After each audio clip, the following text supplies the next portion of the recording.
बात सुख की हो रही है तो ऐसा गीत भी गा लेते हैं खुशी से, सुख के लिए, थोड़ी देर के लिए सुखी हो जाएं। जीवन हो जिसमें सभी का सुखी, ऐसा कोई गीत गा लो। गाता हूँ जैसे खुशी से मैं, तुम भी तो कुछ गुनगुना लो। जीवन हो जिसमें सभी का सुखी, ऐसा कोई गीत गा लो। गाता हूँ जैसे खुशी से मैं, तुम भी तो कुछ गुनगुना लो। आशा सुख को पाने की मानो कि सदा रही है, मानो कि सदा रही है। आधार मिले सुख का सबको, ऐसा लक्ष्य बना लो, ऐसा लक्ष्य बना लो। जीवन हो जिसमें सभी का सुखी, ऐसा कोई गीत गा लो।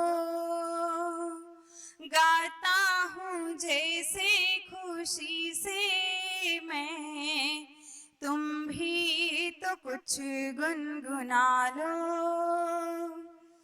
पूरे ही संबंध समाए हैं, देखो परिवार में ही, देखो परिवार में ही। पूरक बनकर सब ही सबको अपना घर भी सजा लो, अपना घर भी सजा लो। जीवन हो जिसमें सभी का सुखी, ऐसा कोई गीत गा लो। गाता हूँ जैसे खुशी से मैं, तुम भी तो कुछ गुनगुना लो।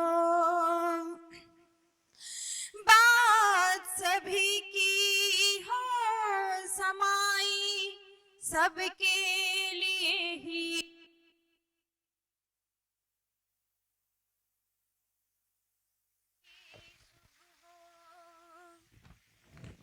विद्या ऐसी जीवन विद्या, समझो फिर अपना लो, समझो फिर अपना लो। जीवन हो जिसमें सभी का सुखी, ऐसा कोई गीत गा लो। गाता हूँ जैसे खुशी से मैं, तुम भी तो कुछ गुनगुना लो, तुम भी तो कुछ गुनगुना लो, तुम भी तो कुछ गुनगुना लो। बहुत धन्यवाद। बढ़िया। ओम भूर्भुवस्सुः तत्सवितुर्वरेण्यं भर्गो देवस्य धीमहि धियो यो न प्रचोदयात्। उसके बाद मुंह खोलना रहता। हाँ जी, नमस्कार सभी को, नमस्कार। क्या पकड़ में आया?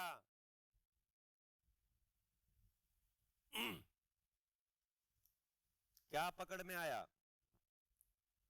कोई एक दो लोग अपनी अभिव्यक्ति दीजिए, अभिप्राय दीजिए। हाँ जी, बताइए कहाँ पहुंचे? कहाँ पहुंचे, क्या पकड़ में आया?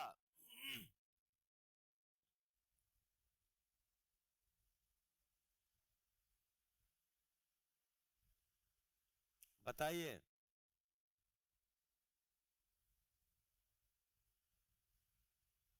मतलब कोई, आप भी कुछ गुनगुनाएंगे तब ना पता चलेगा। वो बोली ना कि आप भी गुनगुना लो।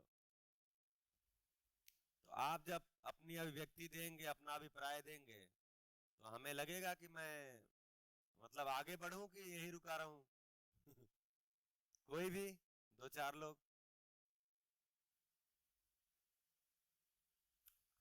अब तक क्या पकड़ में आया?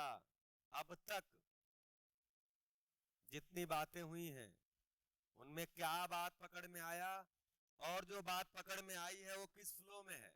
आप में क्या फ्लो बैठा है? की स्वीकृति ही सुख है। धीमा है आवाज, थोड़ा तेज करेंगे आवाज। हर तरह की स्वीकृति ही सुख है। हाँ,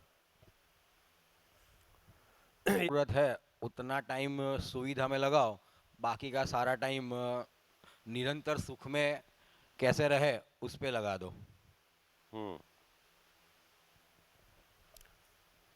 और जो बात जी, और ये कोई जरूरी नहीं है कि आप ही। हाँ जी, આપના પાસે જે कहाँ હોય पर? તે બીજાને આપી શકીએ। हाँ जी जी, दिख रहा मुझे, आप बोलिए। આપણા પાસે જે હોય તે બીજાને આપી શકીએ, જેવું આપણી અંદર હોય તો બીજાને એમ આપી શકીએ। हाँ ठीक है, अच्छा लगा बोले, बहुत अच्छा लगा बोले। क्या अच्छा लगा? बहुत अच्छा लगा। तो थोड़ा सा हमें भी लगे क्या अच्छा लगा। बताइए, पहुंची है कि नहीं पहुंची है? अगर वैसी ही पहुंची है तो कम्युनिकेशन पूरा है, नहीं तो कम्युनिकेशन हो गया, बात कुछ और ही पहुंच गई, या जिस रूप में मतलब उस फ्लो में। जी, ये आधार के रहे थे, इसमें विश्वास के मूल्य पे बात करूँ तो मैं तो पूरी चाहत में ही लगा हुआ हूँ।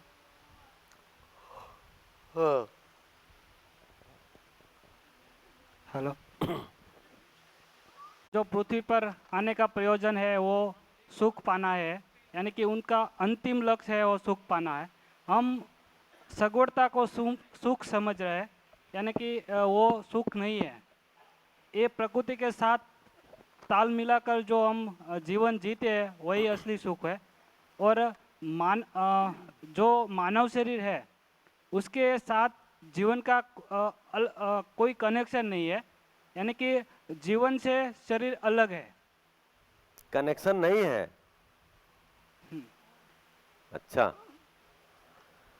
जी, સૌથી પહેલા તો એ આખી અત્યાર સુધીનું આપણે સમરી સ્વરૂપમાં જોઈએ તો પહેલા તો એવું એક ક્લેરિટી આવી કે ભાઈ હું એટલે કે શરીર અને જીવન આ બંનેનું કોમ્બિનેશન છું, એક એવી એક ખબર પડી કે એમાં બે વસ્તુ છે।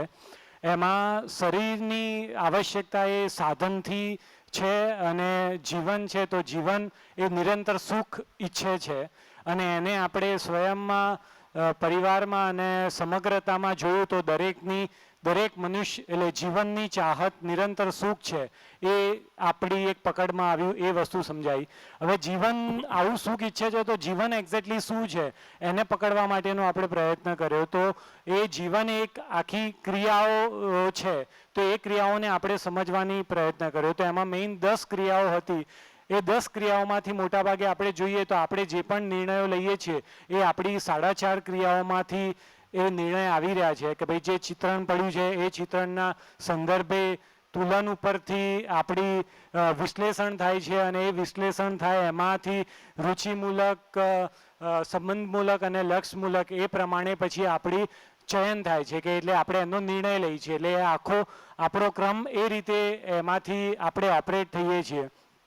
તો એ જીવન ક્રિયાઓને સમજ્યા અને એ જીવન ક્રિયાઓ ઉપરથી એક વસ્તુ એવી ખબર પડી કે જેવું આ સમગ્ર અસ્તિત્વના સંદર્ભમાં જ્યારે પણ આપણે જીવન ક્રિયાઓને આ બધી વસ્તુ સમજીએ, કારણ કે દરેક મનુષ્ય નિરંતર સુખ ઈચ્છે છે, તો દરેકને એ પ્રાપ્ત થઈ શકે એવી જે સંભાવના રહેલી છે એને આપણે વ્યવસ્થા કીધું ને એટલે જ અને એવું થાય એને જ આપણે સમાધાન કહી શકીએ કે જેમાં દરેક પ્રશ્નનો જવાબ સમાયેલો છે અથવા એમાં આપણી દરેક પ્રશ્નનો જવાબ આપણને મળી રહ્યો છે. એટલે એ વ્યવસ્થાના સંદર્ભે આખું આ ડમરું સમજ્યા કે ભાઈ જે અસ્તિત્વમાં પદાર્થ અવસ્થા પશુ પક્ષી પેડ પૌધે માનવ છે અને આ વસ્તુ છે તો એમાં ક્યાં ક્યાં આપણી ઉણપ છે એના આપણા ધ્યાન એ તરફ ગયું અને એ વસ્તુને સંપૂર્ણતાના અર્થમાં સમજવા માટે એ સમજીશું તો જ પછી જે બાકીની 6.5 ક્રિયાઓ છે એ આપણામાં એક્ટિવેટ થશે અને એનો જે સાક્ષાત્કાર બોધ પ્રમાણ અને અનુભવ થશે અને અનુભવ ઉપરથી આપણા જીવનમાં પ્રમાણિત થશે અને એ પ્રમાણિત થશે તો આપણે કાર્ય વ્યવહારમાં પણ એવું આવશે અને એવું દરેક સમજદાર માણસ મનુષ્ય કરશે તો જે માનવ લક્ષ્ય છે કે ભાઈ અલ્ટિમેટલી કે સમૃદ્ધિ સુખ અને અભય અને સહઅસ્તિત્વ તો એ જે આપણું માનવ લક્ષ્ય છે એ આખું આપણે પ્રાપ્ત કરી શકીશું. તો એ સમજ આવી અને એ સમજ માટે આપણે સંબંધોને સમજ્યા કે ભાઈ દરેક ઇકાઈ એટલે કે દરેક જે પણ અસ્તિત્વની ઇકાઈ છે તો એ બધા વચ્ચે કંઈક વસ્તુ એની વચ્ચે આપણે સંબંધ રહેલો છે. તો એ સંબંધોને આપણે સમજ્યા કે ભાઈ માતા પિતાનો સંબંધ માતા પિતા પુત્રનો સંબંધ પછી એટલે મીન્સ બાળકનો સંબંધ પછી પતિ પત્નીનો એવા 7 સંબંધ સમજ્યા અને એ 7 સંબંધો છે તો એ 7 સંબંધો કંઈક મૂલ્ય આધારિત છે તો એ મૂલ્યને સમજવા માટેનો આપણે પ્રયત્ન કર્યો. એમાંના જે 9 મૂલ્યો છે એમાં પણ સ્થિતિ અને ગતિ મૂલ્ય છે તો એમાંના એ સ્થિતિ મૂલ્ય ઉપર એના જે મેઇન બેઝ આધાર છે કે ભાઈ હંમેશા માણસ નિરંતર નિશ્ચિતતા ઈચ્છે છે તો એ નિશ્ચિતતાના સંદર્ભમાં આપણે એ નિશ્ચિતતા બની રહે એ માટે વિશ્વાસ એ સૌથી એક આધાર મૂલ્ય તરીકે છે. તો એ વિશ્વાસ મૂલ્યને આપણે સમજ્યા કે આપણો જે દરેકનો આશય છે કે કોઈ પણ ક્રિયા માટેનો તો એની જો સ્વીકૃતિ થાય તો એને આપણે એક વિશ્વાસ સમજ્યા અને પછી સન્માન તો એનું જે આપણું મૂલ્યાંકન થાય છે તો એ મૂલ્યાંકન શું કહેવાય એટલે જે જેવું છે એટલે આખા સમગ્ર અસ્તિત્વને જે જેવું છે એવું સમજીને આપણે એ મૂલ્યાંકનમાંથી ઓપરેટ થઈએ તો એને આપણે સન્માન મૂલ્ય સમજ્યા. તો આ રીતે આપણે આખા મૂલ્યને સમજીને હવે ત્યાં સુધી આપણે પહોંચ્યા છીએ. बहुत बढ़िया. ऐसे फ्लो सेट होता है अपने में. और किसी को कुछ और कनेक्शन ऐसा बना हो? हाँ जी, आपको આજ સુધી હું મારી રીતે ગણું અથવા હું પોતે જ એવું ગણું કે આજ સુધી હું B1 એટલે નીચેની જે પ્રક્રિયાઓ છે 4.5 પ્રક્રિયાઓ એમાં જ ડૂબેલો હતો. પણ જેમ જેમ જેમ જેમ શિબિરની અંદર સહભાગી થતો ગયો એ શિબિરનો હું ધ્યાનથી સમજતો થયો અને એના પછી જે 4.5 પ્રક્રિયાઓ પછીનો જે દ્વાર ખુલ્યો છે એ બીજાને મદદરૂપ થવાવાળો છે કે જેનાથી બીજાને કંઈક ફાયદો થવાનો છે.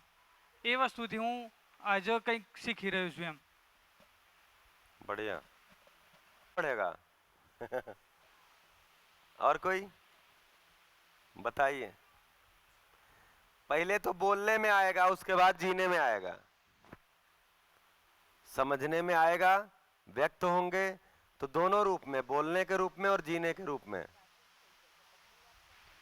और कोई दीदी इधर मानव के बारे में, जीवन के बारे में, संबंध के बारे में अभी तक 3 ही बात हुई है. तो इसके बारे में आप में क्या सेट हुआ है? सांचे में कहीं जाके बैठ रहा है या सांचे में नहीं बैठ रहा हो, इधर उधर गिर जा रहा है कहीं? बताइए. जितनी बातें हुई हैं वो किसी सांचे में बैठ रही हैं? तो बैठ रही हैं तो बताइए.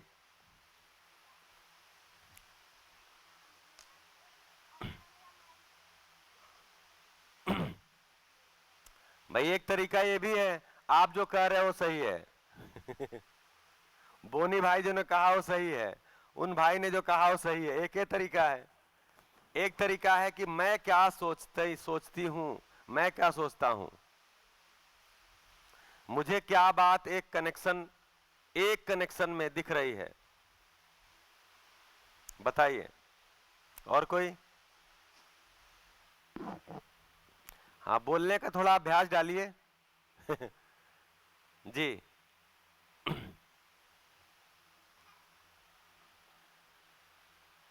मैंने क्या कहा था, ये संवाद है, न तो गपशप है और न ही बहस है। तो संवाद में क्या होता है, दोनों पक्ष को बोलना पड़ता है, तब संवाद होता है। बताइए, मैंने क्या आप तक बताया है? मतलब बताया मतलब प्रस्ताव के रूप में रखा है, जिसको आप जांच ही रहे हैं, आगे और जांचेंगे, तो उसको मैं रखता हूं। कई बार वो बोल ही चुका हूं मैं जीवन हूं, शरीर को चलाता हूं, समाधान ही मेरी प्यास है, समाधान से मैं सुखी होता हूं, इस सुख की निरंतरता मैं बनाए रखना चाहता हूं। भ्रमवश मैंने शरीर को ही स्वयं मान लिया है, शरीर को ही मैंने सब कुछ मान लिया कि मैं शरीर हूं। इस भ्रम के कारण मैंने सुविधा को ही सब कुछ मान लिया है। तो हमको ये लगता है कि चूंकि मैं शरीर हूं और शरीर को सुविधा चाहिए, इसलिए मैंने ये मान लिया है कि सुविधा से ही मैं सुखी होऊंगा। मेरा ये मानना गलत नहीं है, क्योंकि मैं अभी तक सुविधा से ही जो भी थोड़ा बहुत सुख पाया हूं, सुविधा से ही पाया हूं। संबंध के सुख का थोड़ा आस्वादन नहीं हुआ है, या वो भी ऐसे ही रहा थोड़ी देर, तो कोई बात नहीं, अभी तक हम सुविधा से सुखी हुए हैं, लेकिन जितना सुखी हुए हैं उतना से हमारा काम चलता नहीं है। तो मैं सुविधा में सुख को बढ़ाना चाहता हूं। सुविधा में सुख को बढ़ाने का एक ही रास्ता है कि सुविधा की वैरायटी और क्वांटिटी में जाया जाए, अर्थात बहुभोग अतिभोग किया जाए। तो हमने बहुभोग अतिभोग भी किया है, परंतु उससे जो तृप्ति हमको चाहिए वो तृप्ति नहीं मिली। तो मेरा ध्यान जाता है कि कहीं ऐसा तो नहीं है कि मेरा सामान खोया कहीं और है और ढूंढ कहीं और रहा हूं। ये ध्यान जाता है तो पता चलता है सुख जो है वो शरीर को चाहिए ही नहीं, शरीर की वो प्यास ही नहीं है, शरीर को औकात ही नहीं है सुखी होने की। शरीर को सुविधा चाहिए, क्योंकि शरीर स्वयं में एक फिजिकल केमिकल रिएक्शन है, एक भौतिक रासायनिक इकाई है। शरीर एक सीमित पिंड है, शरीर एक सीमित पिंड है जो चारों ओर से सीमित ही है। इसकी कोई लंबाई है, चौड़ाई है, मोटाई है, और इसकी एक निश्चित आयु भी है। इसलिए मैं इससे निरंतर सुख पा ही नहीं सकता, निरंतर सुख शरीर के को चाहिए ही नहीं।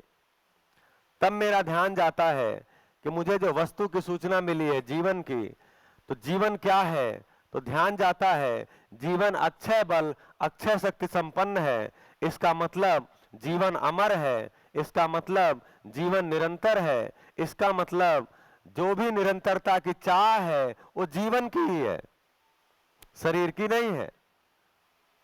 तो मेरा ध्यान जाता है कि जीवन को ही सारे निरंतरता की चाह है, तो मैं निरंतर चीजों को अभ्यास में लाना चाहता हूं। तो निरंतर चीजों को अभ्यास में लाना चाहता हूं। ऐसा कब संभव है, जब मैं निरंतर चीजों को पहचान जाऊं। तो मैंने क्या देखा कि मैं जीवन हूं। जीवन क्या हूं, तो 10 क्रियाओं का पिंज हूं, और ये 10 क्रियाएं अविभाज्य हैं, अनडिवाइडेड हैं। आस्वादन के बाद चयन, चयन के बाद मतलब तुलन के बाद विश्लेषण, विश्लेषण के बाद आस्वादन, आस्वादन के बाद चयन, ऐसा कोई जरूरी नहीं है। ये 10 क्रियाएं अभाज्य हैं, अनडिवाइडेड हैं, एक साथ चलती ही रहती हैं, वर्तती ही रहती हैं, चलती ही रहती हैं। तो 10 क्रियाएं मेरे में चलती ही रहती हैं। ये ध्यान जाता है तो उसमें हमें साक्षात्कार नाम की क्रिया का पता चलता है कि उसमें क्या करते हैं। तो जो निरंतर चीजें हैं उनकी पहचान होती है। उनकी पहचान होती है कब होती है, जब मेरी तुलन की दृष्टि न्याय की होती है, मेरी तुलन की दृष्टि धर्म की होती है। जो चीज मुझे पहचान में आती है उसको मैं स्वीकार लेता हूँ। यही है, यही है, यही है और यही है, ये स्वीकृति का भाव आता है, उसको बोलते हैं मुझे बोध हो गया, मेरा बोध हो गया, मेरी बुद्धि सक्रिय हो गई। ऐसा करते हुए मैं अनुभव संपन्न होना चाहता हूं। ऐसा मैं एक जीवन हूं और जिस मानव के साथ मैं व्यवहार करता हूं वो भी एक जीवन ही है, शरीर को चला रहा है। तो अब मैंने पहचाना है कि मेरा जो संबंध है वो जो जिस मेरे संबंधी के साथ है उसके जीवन से है। तो जीवन का संबंध जीवन से है, ये पहचान में आता है। तो अगर मेरे जीवन को निरंतरता की प्यास है तो उस जीवन को भी निरंतरता की प्यास है। इसका मतलब दोनों जीवन तृप्त कब होंगे? किसी निरंतर चीज को पहचान कर, निरंतर चीजों को पूरा करके दोनों जीवन तृप्त हो सकते हैं। तब मैं संबंध को पहचानता हूं। संबंध को पहचानने गए तो उसकी परिभाषा पता चली। जिस मिलन में अपेक्षाएं निश्चित होती हैं उसे संबंध बोलते हैं। और ये नाम पारदर्शिता का ही नाम है, ये पारदर्शी है। ऐसे संबंध में मैं जीना चाहता हूं। तो देखने गया तो अपेक्षाओं के आधार पे अस्तित्व में हमें मानव और मानव के बीच में 7 संबंध पहचान में आए। मानव और मानव के बीच में 7 संबंध पहचान में आए और उन संबंध में मूल्य है, पूरकता है, अपेक्षाएं हैं। ये सब नाम एक ही है। मूल्य बोलिए, पूरकता बोलिए, अपेक्षाएं बोलिए, भाव बोलिए, ये सब एक ही वस्तु के लिए इंगित नाम है। तो इस नाम से इंगित वस्तु को पहचानने की कोशिश करता हूं तो मुझे ध्यान आता है कि 2 मानव के बीच में संबंध की यात्रा शुरू करते हैं। वो यात्रा सम्मान से शुरू होती, विश्वास से शुरू होती है। तो विश्वास एक आधार मूल्य है, उसको पहचानने गए तो विश्वास हमें पहचान में आया कि आशय की स्वीकृति ही विश्वास है। अर्थात मैं जिसके साथ जीता हूं उसके आशय के प्रति शंका नहीं है तो मैं उसके साथ विश्वास पूर्वक जी पाता हूं। आशय के प्रति शंका है, इंटेंशन के प्रति शंका है, उद्देश्य के प्रति शंका है, गुजराती भाषा में उद्देश्य के प्रति शंका है, तो मैं उस व्यक्ति के साथ, उस संबंधी के साथ कंफर्टेबल नहीं रहता, रिलैक्स नहीं रहता, सहज नहीं रहता। अर्थात वो संबंध मुझे स्वीकार ही नहीं होता, मैं उसमें सहज नहीं हो पाता। इसका मतलब ही है मैं विश्वास पूर्वक उनके साथ जी नहीं पाता। ऐसा पहचानते हैं तो विश्वास पूर्वक जीना का कार्यक्रम करते हैं। तो विश्वास पूर्वक जीने के बाद जो घटना होती है, क्या होती है? एक मानव दूसरे मानव का सम्मान कर पाता है। तो सम्मान की प्यास शरीर को नहीं है, सम्मान की प्यास जीवन की है। तो जीवन जीवन को पहचानता है। तो जैसा है वैसा ही पहचानता है। कैसा है? 10 क्रियाओं का अभाज्य इकाई है। निरंतर सुख ही उसकी प्यास है, निरंतर सुख को पाना चाहता है। तो मेरा जो संबंधी है वो कैसा है? निरंतर सुख पूर्वक जीना चाहता है। क्योंकि मैंने भी अपने अंदर पाया है कि मैं निरंतर सुख पूर्वक जीना चाहता हूँ। ऐसा होता है तो मैं हर मानव को ऐसा ही पहचान पाता हूँ। तो मैं हर मानव के साथ सम्मान पूर्वक जी सकता हूँ। ऐसा मेरे में विश्वास और बढ़ता है। इस विश्वास के साथ हम आगे बढ़ते हैं। कैसा? बढ़िया। आपको सुनना अच्छा लगता है, हमको पता है, बोलना अच्छा नहीं लगता आपको। बोलिए तब क्या होगा? चलिए नहीं बोलने को बोलेंगे। बैठ गया? बढ़िया। चलिए तो आगे बढ़ते हैं। तो संबंध की यात्रा विश्वास और सम्मान। भैया माइक कुछ कम, आवाज कम जा रही है। हाँ आप ठीक है। तो संबंध की यात्रा विश्वास और सम्मान से शुरू होती है। अब सम्मान हो गया तो कार्यक्रम क्या निकल के आता है? सम्मान में क्या चीज निश्चित हुआ कि मैं भी एक मानव हूं। मानव का मतलब जीवन हूं, शरीर को चलाता हूं, निरंतर सुखपूर्वक जीना चाहता हूं। आप भी एक मानव हैं, अर्थात जीवन है, शरीर को चलाते हैं, निरंतर सुखपूर्वक जीना चाहते हैं।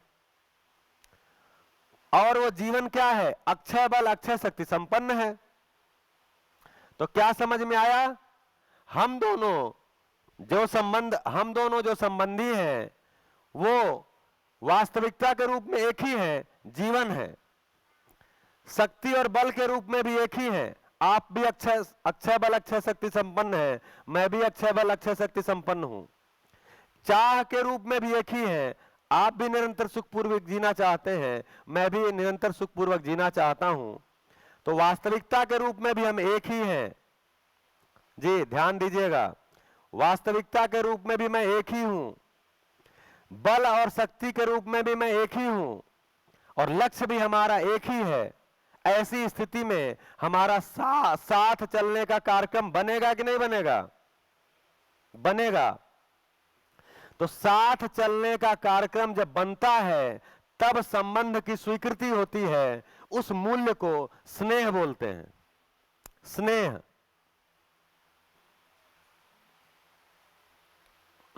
इसको संबंध की स्वीकृति, तब संबंध जो हमने पहचाना था अब स्वीकृति होती है।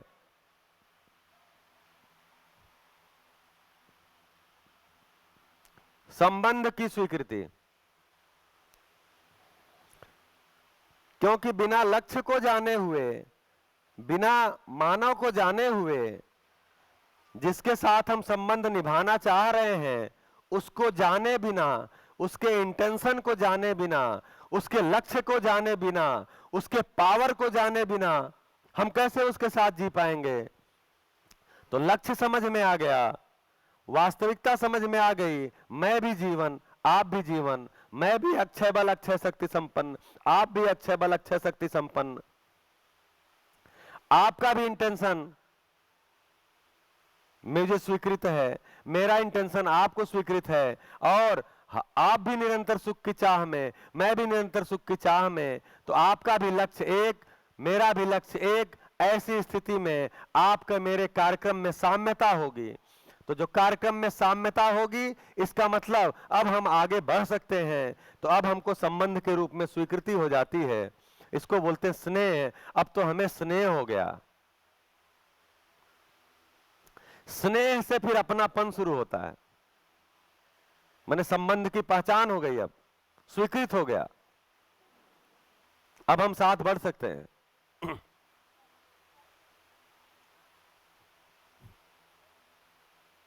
साथ बढ़ेंगे तो क्या करेंगे? तो एक दूसरे का पोषण करेंगे। ममता, ममता पूर्वक जिएंगे। ममता का मतलब पोषण की स्वीकृति।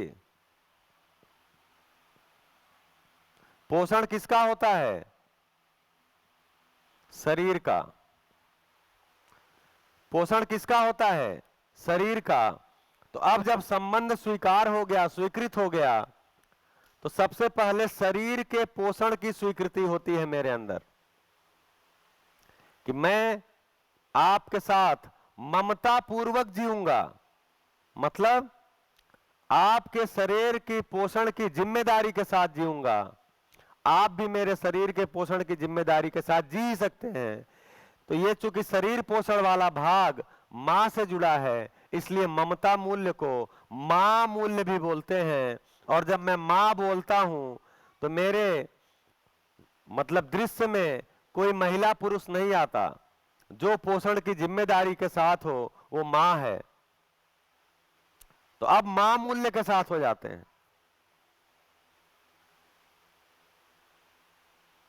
पोषण की स्वीकृति हो जाती है। अब आपका पोषण मेरे लिए भार नहीं है।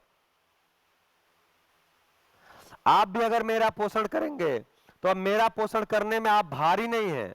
आपके पास आप भारी नहीं महसूस करते। माँ जो है, जिस बच्चे को अपना स्वीकारी रहती है, उसके पोषण को भार नहीं समझती। लेकिन उसको कोई दूसरा बच्चा दे दीजिए जिसको नहीं स्वीकारी है, तो क्या होगा? वहां स्नेह नहीं है, इसलिए वो भार हो जाता है। तो जिस संबंध में स्नेह नहीं है, यानी संबंध की स्वीकृति नहीं हुई है, वो संबंध हमारे लिए भारी है। संबंध को स्वीकारा ही नहीं, पहचाना ही नहीं।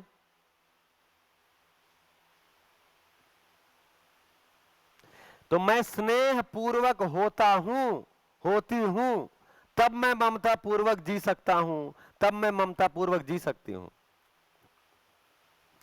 तो अभी क्या है, शरीर के आधार पे हमने किसी मानव को, किसी बच्चे को अपने एक संबंधी के रूप में स्वीकारा है और उसके साथ पोषण करने में हमको भार महसूस नहीं होता। लेकिन अगर कोई ऐसा मानव, ऐसा बच्चा आया जिसको शरीर के आधार पे हमने नहीं पहचाना है, तो उसके पोषण में हमको थोड़ा भारी सा लगने लगता है, कहां से बोझ आ गया।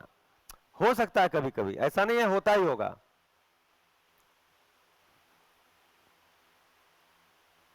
तो किसी दूसरे का बच्चा हमारे यहाँ ज्यादा दिन तक रहे तो हमको थोड़ा भारी भारी सा लगता है, मतलब हम अनईजी से लगते हैं। ये क्या चीज है, अब इसको वस्तु के रूप में पहचानिए, क्या चीज है ये? स्नेह नहीं हुआ है, यानी अपना पराया बना हुआ है। जब संबंध स्वीकृत होता है तो अपना पराया से मुक्त होते हैं। तो मैं स्नेह पूर्वक जीता हूं, इसका मतलब क्या हुआ, अब अपना पराया वहां नहीं है।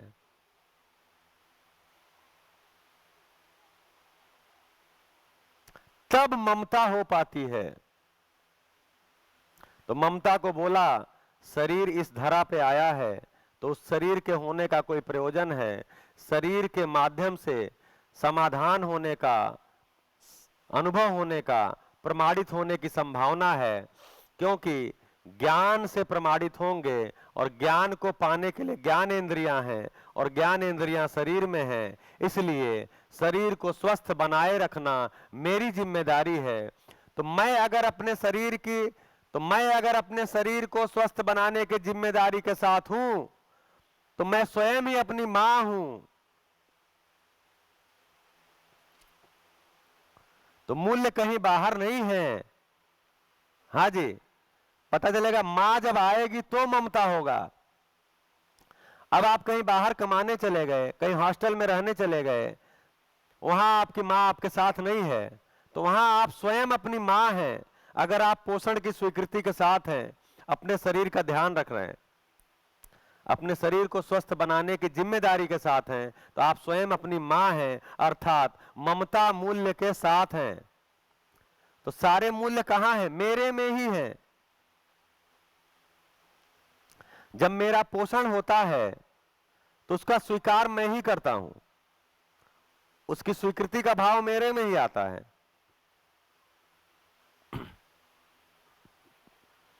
दूसरा एक है जीवन। तो जीवन की जिम्मेदारी जो लेता है उसको पिता बोलते हैं और उस मूल्य को वात्सल्य बोलते हैं। वात्सल्य का मतलब शिक्षा संस्कार की स्वीकृति।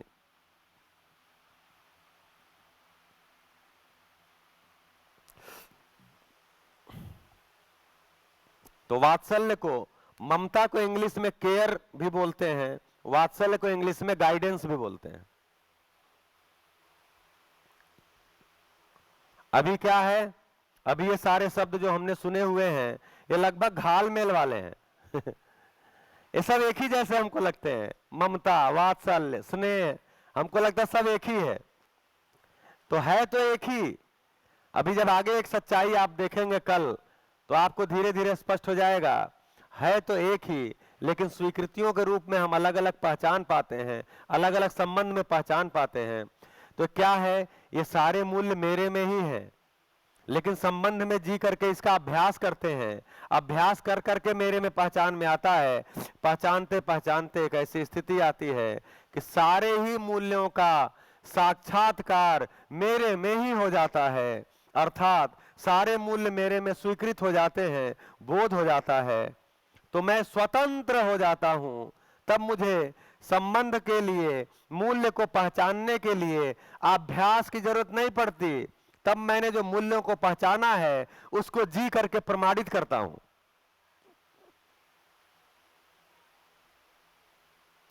तो अभी जो संबंध है, जितने भी 7 प्रकार के हैं, उसमें मैं अभ्यास करता हूं। किसके लिए? जिससे मेरे अंदर मूल्यों का साक्षात्कार हो जाए। मेरे में ही है, मेरे में ही है, विश्वास मेरे में ही है, सम्मान मेरे में है, स्नेह मेरे में है, ममता मेरे में है, वात्सल्य मेरे में है। तो मैं अभ्यास करता हूँ माँ के साथ, पिता के साथ, गुरु के साथ, भाई के साथ, बहन के साथ, पति के साथ, पत्नी के साथ अभ्यास कर करके मैं मूल्यों को स्वयं में पहचानता हूं। स्वयं में पहचानने का मतलब ही है मेरे में साक्षात्कार होता है, मेरे में होता है। ऐसे साक्षात्कार पूर्वक मेरे में बोध होता है और फिर वो अनुभव हो जाता है। फिर मैं स्वतंत्र हो जाता हूं। स्वतंत्र, स्वतंत्र का मतलब स्वयं से तंत्रित हो जाता हूं। अब मैं विश्वास बाहर नहीं ढूंढ रहा हूं, मैं सम्मान बाहर नहीं ढूंढ रहा हूं, उसके लिए मुझे अभ्यास की आवश्यकता नहीं है। मैं स्नेह बाहर नहीं ढूंढ रहा हूं, मैं ममता वात्सल्य बाहर नहीं ढूंढ रहा हूं, उसके लिए मुझे बाहर ढूंढने के लिए अभ्यास नहीं है। अब मैंने जो मेरे में साक्षात्कार हुआ है, मेरे में जो बोध हुआ है, उसको मैं प्रमाणित करने के लिए संबंध में जीता हूं। जो मैं पहचाना हूं उसको प्रमाणित करूंगा। क्यों? क्योंकि जिसके साथ मैं जिया था उसके साथ इसीलिए जी पाया था क्योंकि वो भी अपने अंदर पहचाने थे। तो क्या है, तो मैं श्रेष्ठता को पहचानने लगता हूं, तब मेरी दृष्टि में श्रेष्ठता उदय होती है। तो तीन शब्द आते हैं, स्वत्व, स्वतंत्रता, स्वराज्य। स्वत्व, स्वतंत्रता और स्वराज्य। स्वत्व का मतलब स्व और त्व, स्व प्लस त्व। तो स्व माने होता है स्वयं और त्व माने होता है व्यवस्था। तो स्वयं में व्यवस्था, स्वत्व यानी स्वयं में व्यवस्था। तो मेरी स्वयं में व्यवस्था क्या है? मेरी स्वयं में व्यवस्था क्या है कि मैं निरंतर सुखपूर्वक जीना चाहता हूं। यही मेरी स्वयं में व्यवस्था है। मैं व्यवस्थित कब होऊंगा? जब मैं निरंतर सुख को पा जाऊंगा। तो मेरी स्वयं में व्यवस्था क्या है? निरंतर सुखपूर्वक जीना। तो मेरा स्वत्व क्या है? निरंतर सुखपूर्वक जीना। ऐसा मैं जीने लगा तो मैं स्वतंत्र हो गया। अब मुझे विश्वास बाहर नहीं ढूंढना है। अब मैं अभ्यास करूंगा तो मेरे में विश्वास को पहचानने के लिए नहीं करूंगा, मेरे में जो विश्वास है उसको प्रमाणित करने के लिए करूंगा। अब मैं स्वतंत्र हो गया, स्वयं से तंत्रित हो गया, मेरे अंदर ही मूल्य पहचान में आ गए। अब ऐसे स्वतंत्र लोग हो गए, जैसे इस हॉल में 200 लोग बैठे हैं, सभी स्वतंत्र हो गए, यानी अपने स्वत्व पूर्वक जीने लग गए। तो बोलेंगे इस हॉल में स्वराज्य हो गया। स्वतंत्रता पूर्वक जीने वालों का वैभव, इसको बोलते हैं स्वराज्य। तो स्वराज्य कहीं बाहर नहीं है, मेरे अंदर ही है। राज्य मतलब राज करना नहीं हुआ, राज्य यानी वैभव हुआ। तो ऐसे स्वतंत्र लोगों का वैभव, राज्य का मतलब वैभव होता है, ऐसे स्वतंत्र लोगों का वैभव हो गया तो स्वराज्य हो गया। ये स्वराज्य इस हॉल में होगा, बाहर होगा, पूरी धरती पे होगा। फिर उसको बोलते हैं मानवीय परंपरा। अब आप नहीं बोलेंगे तो हम ऐसे बोलते जाएंगे। बढ़िया, इसको पकड़ना पड़ेगा। अब ममता वात्सल्य पूर्वक जीते हुए, ममता वात्सल्य पूर्वक जीते हुए मेरे में एक मूल्य और पहचान में आता है जिसको बोलते हैं श्रद्धा। श्रद्धा, श्रद्धा क्या है?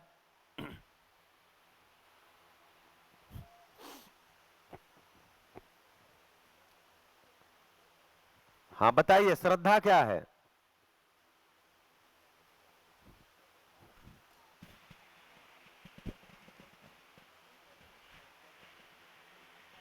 हाँ जी, प्रवीण भाई को माइक दीजिए। कहाँ गए माइक वाले? शिवांश सो गए?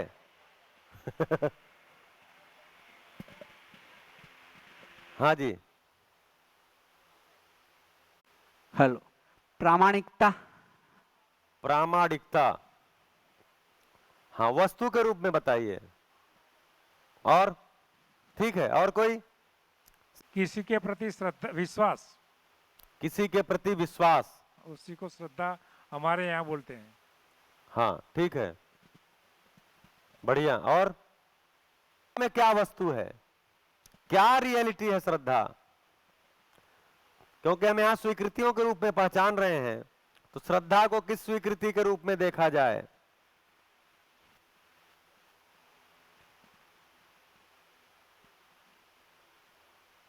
हाँ जी प्रिया।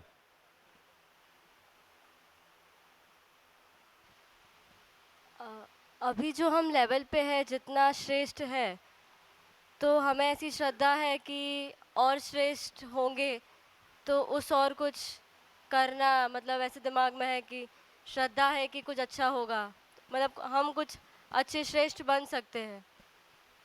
हाँ तो इसको क्या बोलेंगे?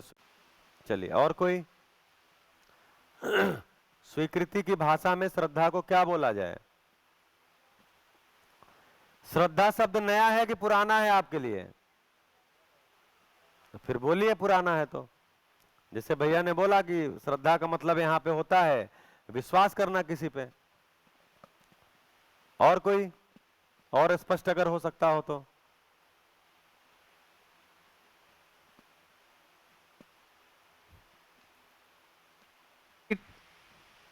अस्तित्व,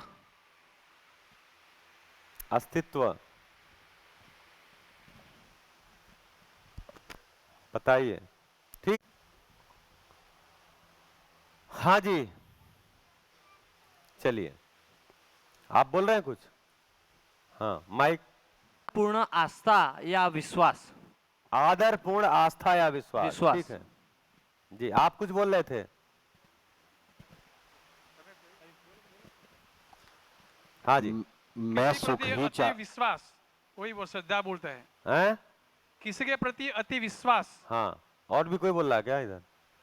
हाँ जी। सुख ही चाहता हूँ निरंतर, उसके ऊपर विश्वास, उसकी स्वीकृति। हाँ जी बोलिए। हेलो, श्रद्धा यानी कि मैंने प्रमाणित किया कि वो सही है। वो जो प्रोसेस हुई ना अभी संबंध के बारे में, एक मिनट।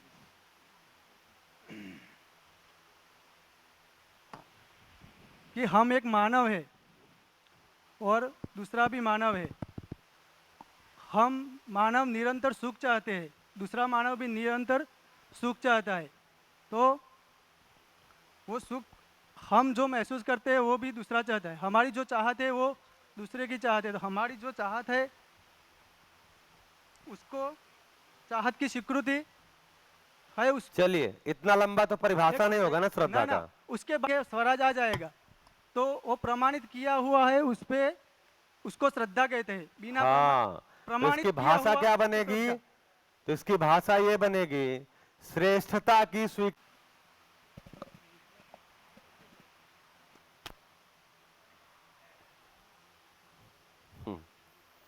एकदम पिन पॉइंटेड। भाई समझ क्या है जिसको हम बता भी सकें? तो श्रेष्ठता की स्वीकृति। मैंने किसी को श्रेष्ठ पहचाना हुआ है, मैं निरंतर सुख पूर्वक जीना चाहता हूं, मैंने ऐसा जीता हुआ या ऐसी संभावना किसी में देखी है, उसको मैं स्वीकार, उसके प्रति मेरे में जो स्वीकृति है उसको बोलते हैं श्रद्धा। हाँ जी। श्रद्धा का ऐसा मतलब हो सकता है कि पूरी पृथ्वी पर जो भी व्यवस्था है उसको मतलब वो सही है, उसको पहचानना, वो श्रद्धा है। हाँ व्यवस्था को पहचानना यानी नियम को पहचानना। मानव में देखेंगे तो क्या होगा? श्रेष्ठता की स्वीकृति। अभी जो श्रद्धा शब्द है वो मानव मानव संबंध के लिए है, मूल्य मतलब वो मूल्य है, इसको बोलते हैं श्रेष्ठता की स्वीकृति। अब श्रद्धा व्यक्त कैसे होती है? जैसे सारे मूल्य जो होते हैं ये स्थितियां हैं, समझ के रूप में। व्यक्त कैसे होते हैं? तो श्रद्धा व्यक्त होती है पूज्यता के रूप में। अभी ऊपर वाले भी बोलते हैं कैसे व्यक्त होती हैं, पहले श्रद्धा को देखते हैं। हाँ जी धन्यवाद। भैया हेलो। हाँ जी। वैसे तो सर्वश्रेष्ठता ही पूज्यता है। हाँ तो मेरी आपके प्रति श्रद्धा है तो मैं आपके साथ जो व्यक्त होऊंगा वो पूज्यता के रूप में होऊंगा। तो ये पूज्यता क्या है, मतलब किसको बोल रहे हैं? गुणात्मक परिवर्तन। कहां पर? हाँ, पूज्य का गुणात्मक मतलब परिवर्तन आदर। तो श्रेष्ठता भी अपने आप में है ही है। हाँ जी, किसी के प्रति अपना आदर। किसी के प्रति आदर व्यक्त करना, ठीक है। और भैया मतलब हम श्रेष्ठता की स्वीकृति, तो कोई भी अगर श्रेष्ठ इंसान है तो हम भी तो सुखपूर्वक निरंतर सुखपूर्वक जीना चाहते हैं, तो हम भी वो श्रेष्ठ बनना चाहते हैं। हाँ, तो उस तरफ की प्रवृत्ति या ऐसा कुछ। बढ़िया है। तो इसकी परिभाषा देखेंगे पूज्यता की, तो श्रेष्ठता की ओर गति।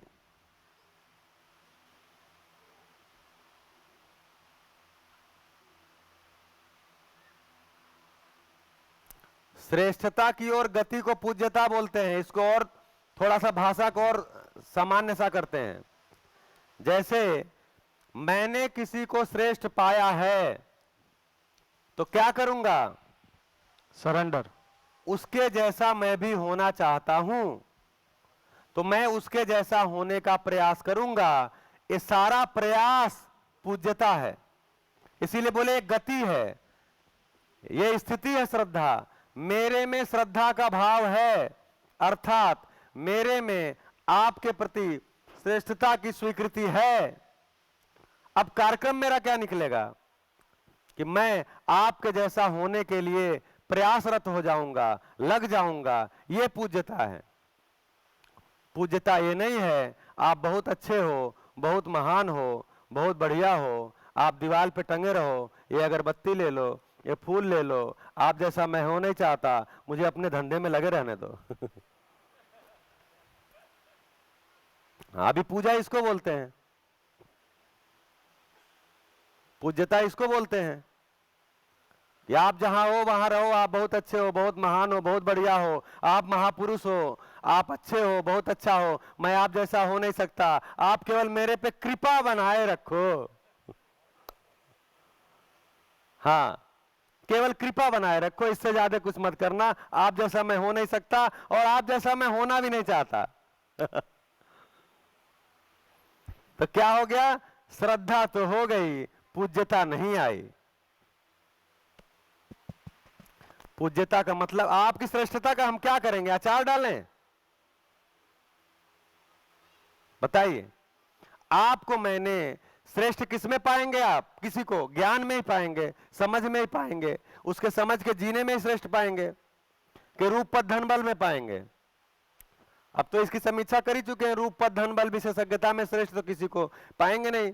जब पाएंगे तो समझ के जीने में ही पाएंगे। कितना बढ़िया आप समझे हो, कितना बढ़िया मानव के साथ, प्रकृति के साथ तालमेल पूर्वक जी पाते हो, स्वयं में तनाव मुक्त, परिवार में कलेश मुक्त, समाज में कोई भय आपके कारण नहीं है, प्रकृति के साथ बढ़िया संतुलन पूर्वक जीते हो, इसका मतलब आप श्रेष्ठ हो। तो क्या करें? इसका आपकी श्रेष्ठता का अचार डालें। मैंने आपको श्रेष्ठ पाया है तो मेरे लिए कार्यक्रम निकल के आता है कि मैं भी उस श्रेष्ठता को पा जाऊं। तो मैं अनुसरण शुरू करता हूं, मैं अनुसरण शुरू करता हूं, मैं अभ्यास शुरू करता हूं, जीना शुरू करता हूं, आपके साथ अध्ययन करता हूं, अभ्यास करता हूं, आपके साथ समझने की कोशिश करता हूं, क्योंकि मैं भी उस श्रेष्ठता को पाना चाहता हूं। इसको पूज्यता बोलते हैं कि अब मेरे अंदर पूज्यता आ गई है, मैं पूज्यता करने लगा हूं, अर्थात मेरी भी गति श्रेष्ठता की ओर होने लगी है। तो इसमें दो मुद्दे हैं। पहला तो श्रेष्ठता की पहचान, दूसरा है श्रेष्ठता की ओर गति। अभी हम फेल पहले स्थान पे हो रहे हैं, इसमें फेल हो रहे हैं वो बड़ी बात नहीं है। हम पहले स्थान पे फेल हो रहे हैं कि मैं श्रेष्ठता को पहचानता भी हूं कि नहीं पहचानता हूं। तो अभी तो मैं श्रेष्ठता को पहचान ही नहीं पाता। अभी तो मेरे श्रेष्ठता की पहचान रूप पद धन बल विशेषज्ञता है, तो मैं श्रेष्ठता को पहचान नहीं पाता, इसलिए श्रेष्ठता की ओर गति नहीं कर पाता। तो एक्चुअली मेरे में जो श्रद्धा है ही नहीं है, स्थिति में ही नहीं है, इसलिए गति में आ नहीं रही है। ये स्थिति है श्रद्धा। स्थिति होगी मतलब मैं श्रेष्ठता को पहचान जाऊंगा वो मुझे स्वीकार हो जाएगा, तब मेरे में गति होगी कि मैं श्रेष्ठता की ओर बढ़ जाऊंगा। ऐसा है मामला। क्यों विक्रम भाई, ऐसा मामला है, माथा झंझना जाता है। नहीं जी, ऐसा नहीं होता है, आप सरल हो जाते हैं। जितनी जितनी सच्चाई के करीब आप जाएंगे, आपको वस्तु दिखने लगेगी, वास्तविकता दिखने लगेगी, उतना ही आप रिलैक्स होते हैं, आपका तनाव कम हो जाता है।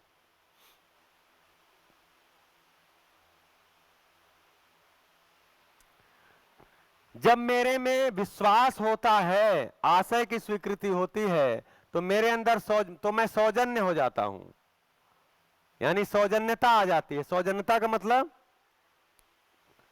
तब मैं साथ जीने, साथ कुछ करने के लिए प्रस्तुत हो जाता हूं।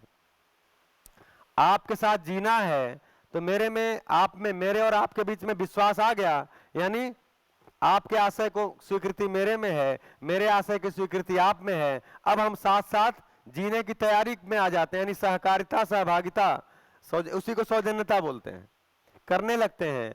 ऐसा मेरे में सम्मान आता है तो हम सौहार्द हो जाते हैं, तब मेरे अंदर सौहार्दता आती है।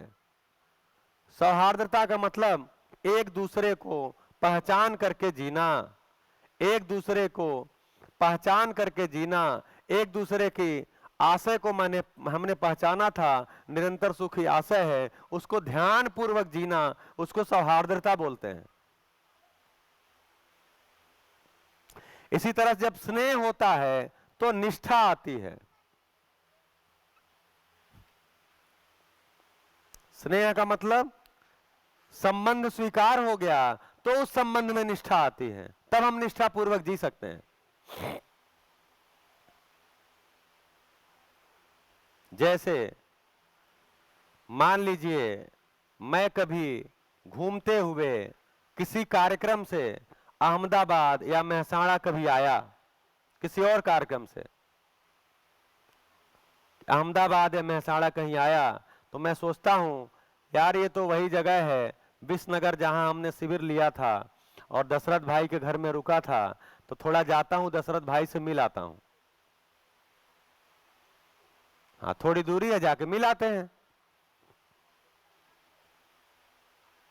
मान लीजिए उस समय दशरथ भाई विसनगर में है, तो क्या करेंगे, हम आएंगे और मिल लेंगे। अब इस मिलन में क्या है, कोई लेन देन नहीं है, कोई अपेक्षा नहीं है, न कुछ लेना है न देना है, न हमारा कोई काम है, न दशरथ भाई का, दिनेश भाई का कोई काम है। लेकिन क्या हुआ, हम मिलने आ गए, हमको भी अच्छा लगा, इनको भी अच्छा लगा। ये क्या है, ये क्या है, क्रिया के रूप में क्या है, यही निष्ठा है। जो संबंध मैंने पहचाना है उस संबंध का निर्वाह कर रहा हूं, इसी को निष्ठा बोल रहे हैं। निष्ठा किस में होती है, तो इसके आगे अभी कंटेंट आएगा। स्वधन, स्वनारी, स्वपुरुष, दयापूर्ण कार्य व्यवहार, ये इसमें बना ही रहता है स्नेह में। तो बोलते नहीं स्नेहपूर्ण मिलन, तो स्नेहपूर्ण मिलन में क्या है, कुछ नहीं है, लेना देना कुछ नहीं है, बस अच्छा लग रहा है हमको, आपको, हम मिल लिए, बोले जी क्या है, स्नेहपूर्ण मिलन है, इसको बोलते निष्ठा। तो जब एक बार मानव से संबंध को स्वीकार लेता है तो उसमें निष्ठान्वित हो जाता है, निष्ठा बनी रहती है। अब वो संबंध अगर टूटा, इसका मतलब क्या था, वो स्वीकार ही नहीं हुआ था, निष्ठा बनी ही नहीं थी, यानी किसी सुविधा के अर्थ में था वो, यानी वो स्वधन पे टिका हुआ नहीं था, स्वपुरुष स्वनारी पे टिका हुआ नहीं था। वो आगे चर्चा करेंगे, हो सकता है आपको शब्द थोड़ा अभी परिचित ना हो। दयापूर्ण कार्य व्यवहार पे नहीं टिका हुआ था, बल्कि वो संबंध किसी सुविधा के अर्थ में था। इसीलिए जब तक सुविधा प्रोवाइड हुई तब तक वो संबंध था, सुविधा बंद, संबंध बंद। इसका मतलब वहां स्नेह नहीं था, इसलिए निष्ठा नहीं हुई। निष्ठा की एक और परिभाषा है, निश्चय की निरंतरता। हमने निश्चय किया हम साथ जिएंगे, उसकी निरंतरता ही नहीं बनी, इसका मतलब निष्ठा नहीं हुआ।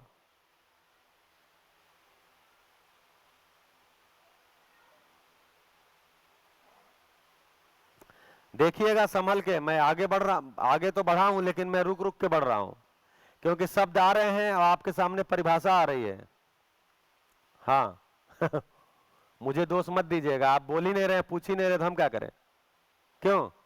टीचर क्या करेगा? कोर्स आगे बढ़ाएगा मान लेगा विद्यार्थी समझ रहे हैं। हाँ जी, नियति को दीजिए। ये सौजन्यता और सौहार्द्रता एक बार फिर से समझना है। हाँ चलिए, जब विश्वास होता है तो कार्यक्रम क्या निकलता है? एक्चुअली एक चीज इसको पकड़िए कि इधर जो लिख रहे हैं इसको बोल रहे हैं स्थिति या स्थापित मूल्य। मतलब मेरे में है ही, स्थापित मतलब मेरे में है ही, मैं उसको पहचानता हूं। इधर जो लिख रहे हैं इसको बोलते हैं शिष्ट मूल्य।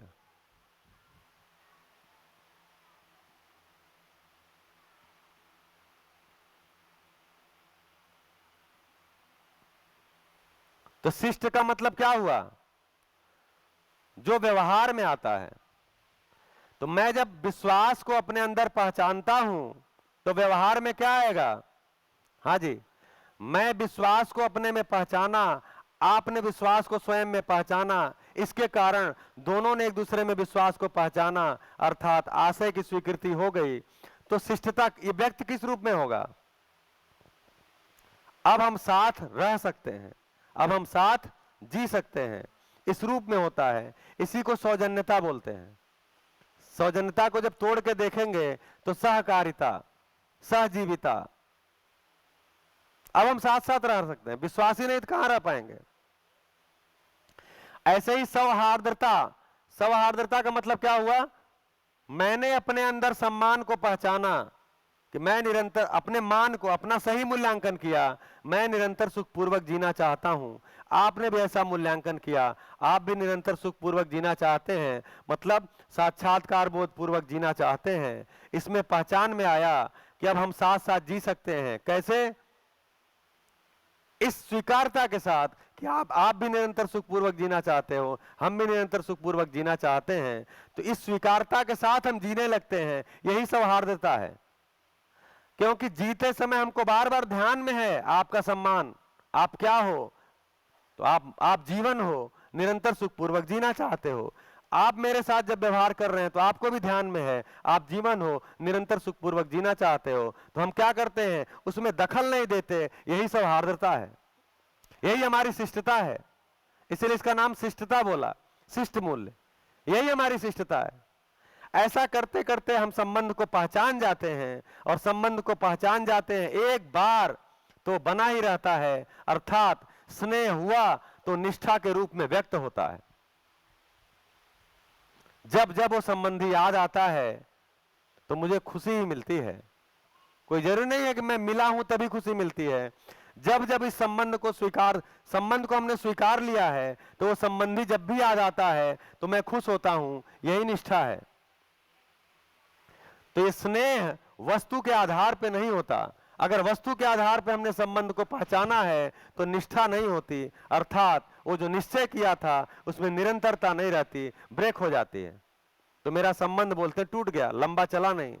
तो क्यों नहीं चला? क्योंकि निष्ठा उसमें नहीं थी, शिष्टता नहीं थी, उसमें शिष्टता नहीं आई। केवल संबंध जो है मैकेनिकली एक्सेप्ट हो गया था किसी सुविधा के अर्थ में। जब जागृति के अर्थ में, समाधान के अर्थ में संबंध स्वीकृत होता है तो उसमें निष्ठा बनी ही रहती है। तो निष्ठान्वित रहते हैं, निष्ठा पूर्वक जीते रहते हैं। यही शिष्टता है, यही शिष्टता है, यही शिष्टता है।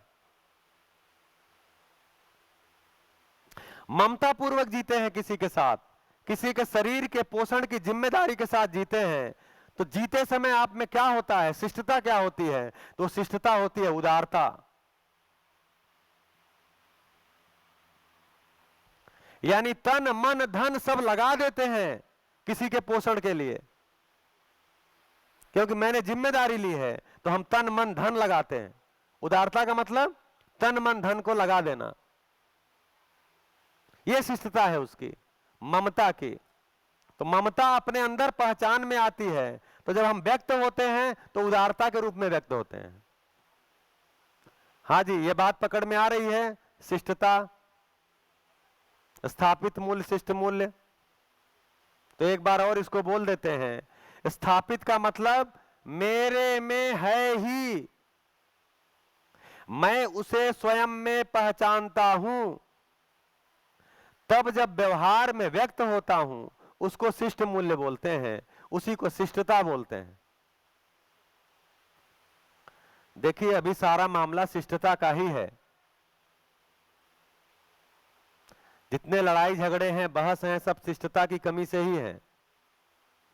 जैसे मान लीजिए हम सब ने संबंध को स्वीकारा हुआ है किसी न किसी रूप में, सुविधा के अर्थ में, समाधान के जैसे भी स्वीकारा हुआ है, उसमें मुद्दा क्या होता है लड़ाई झगड़े का? हमारी शिष्टता खत्म हो जाती है। जैसे मेरे किसी प्रस्ताव से, मेरे किसी विचार से आप सहमत हो सकते हैं या असहमत हो सकते हैं। आपके किसी विचार से, आपके किसी प्रस्ताव से मैं सहमत भी हो सकता हूं और असहमत भी हो सकता हूं। उसमें क्या दिक्कत है? हम तो पहले दिन बोल दिया सहमत होइए, आप न मानिए। लेकिन सहमति तो शिष्टता से व्यक्त हो जाती है, असहमति व्यक्त करते समय हमारी शिष्टता खत्म हो जाती है, इसलिए लड़ाई झगड़े होते हैं। तो देखिए सहमति असहमति ये दोनों ही चीजें हो ही सकती हैं, लेकिन इसको व्यक्त करते समय शिष्टता बनी रहे, संबंध बना रहे, ये हम लूज कर देते हैं, इसलिए बहस हो जाता है, झगड़ा हो जाता है। नहीं जी क्या बोल रहा है, बेकार है, ऐसी बात क्या है, ये क्या हो गया, अशिष्ट हो गए हम। ठीक है, आप जो कह रहे हो उसमें हमको कोई विरोध नहीं है, लेकिन हमें लगता है ये ऐसे होना चाहिए। हो गया, शिष्टता हो गई, हम असहमति भी व्यक्त कर दिए, शिष्टता भी हो गई। लेकिन नहीं, कैसे बोल दिए, ये कैसे बोल दिए, तुमको कोई समझ ही नहीं है। अब क्या हो गया, हर्ट हो गया अगला। क्यों हर्ट होते हैं? क्योंकि शिष्टता मेरी व्यक्त नहीं होती, खत्म हो जाती है, तो मैं अशिष्ट हो जाता हूं। तो देखिए सहमति असहमति दोनों ही शिष्टता पूर्वक व्यक्त कर लेना, यही आपकी योग्यता है। शिष्टता आती है पहचानने से मूल्यों को। तो ठीक है, अभी इतनी शिष्टता नहीं आएगी, लेकिन कम से कम भाषा की शिष्टता तो आ जाए कि मैं असहमति और असहमति को शिष्टता पूर्वक व्यक्त कर ले जाऊं।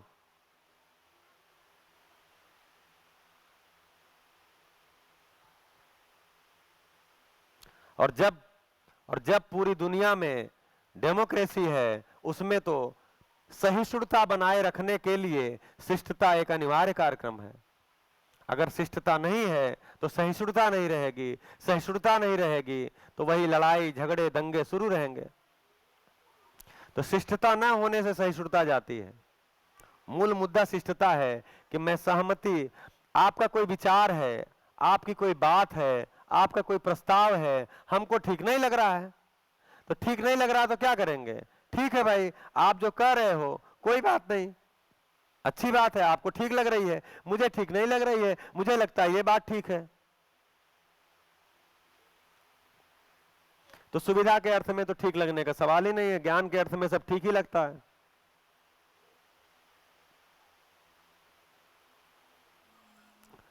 तो ममता उदारता के रूप में व्यक्त होती है और वात्सल्य सहजता के रूप में व्यक्त होता है। सहजता, मैं आपके शिक्षा संस्कार की, अपने संतान के शिक्षा संस्कार का इंतजाम करता हूं, उसके पढ़ाई लिखाई का इंतजाम करता हूं, उसका बड़े कॉलेज में एडमिशन कराता हूं, उसको दूसरे देश में भेजता हूं, मेरा पैसा खर्च होता है। ऐसा करते समय क्या मैं सहज हूं? या मैं बोलता हूं देखो तुम्हारी पढ़ाई के लिए मैंने कितना लगाया है पैसा, देखो मैंने, किसी के बच्चे विदेश नहीं गए, मैं तुमको विदेश भेज रहा हूं, देखो किसी के बच्चों का एडमिशन उस कॉलेज में नहीं हो पा रहा था, मैंने कराया है। ये क्या है? यही सहजता नहीं है। इसका मतलब आप अपनी जिम्मेदारी को व्यक्त नहीं कर रहे हो, आप अपने अहंकार को व्यक्त कर रहे हो। वात्सल्य के साथ अहंकार नहीं चलेगा, वात्सल्य के साथ सहजता ही चलेगी। तो वात्सल्य सहजता के रूप में व्यक्त होता है। मैंने कितना किया तुम्हारे लिए, बचपन से अच्छे स्कूल में पढ़ाया, जो कहे वो किया, कपड़े दिया, जहां से कहे वहां से कपड़े लाया, तुम्हारी इतनी चिंता किया, सब कुछ किया, पढ़ाया लिखाया, और तुम क्या हो? तुम एकदम नालायक हो।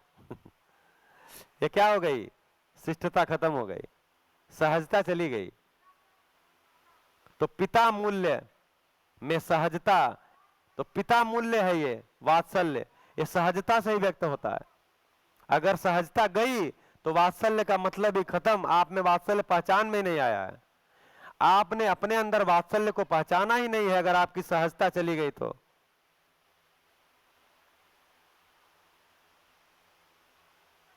जैसे ममता है वैसे ही वात्सल्य है। ममता में मां मूल्य है, तो मेरे शरीर के पोषण की जिम्मेदारी जिस मां ने लिया है वो जिम्मेदारी का निर्वाह करती है, अपना तन मन धन लगाती है और उसका कोई अहंकार नहीं करती, उसके बदले में कुछ भी नहीं चाहती। वो क्या चाहती है? बस तुम स्वस्थ रहो, हंसते रहो, खुश रहो, जहां भी रहो खुश रहो। ये थोड़ी कहती है हमारे ही पास रहो और खुश रहो। ठीक है, जहां रहते हो रहो, खुश रहो। तो मां ममता के बदले कुछ नहीं चाहती।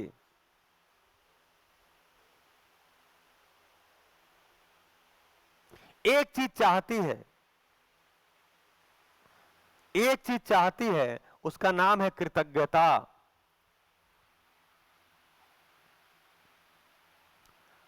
माता और पिता ममता वात्सल्य के साथ अपने संतान के साथ व्यक्त होते हैं उदारता और सहजता के रूप में, तो उनसे कृतज्ञता चाहते हैं।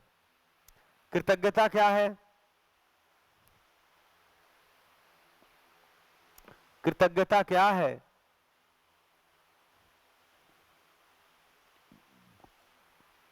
बताइए। हाँ जी। ऋण स्वीकार, ऋण स्वीकार, ऋण स्वीकार। हाँ ठीक है, इसको बोलते हैं मातृ ऋण और पितृ ऋण। हाँ जी, ऋण स्वीकार, उस ऋण को आप। हेलो, हाँ मतलब वही उपकार का एहसास कराना, मतलब आपने हम पर उपकार किया उसके लिए कृतज्ञता व्यक्त करने की। जी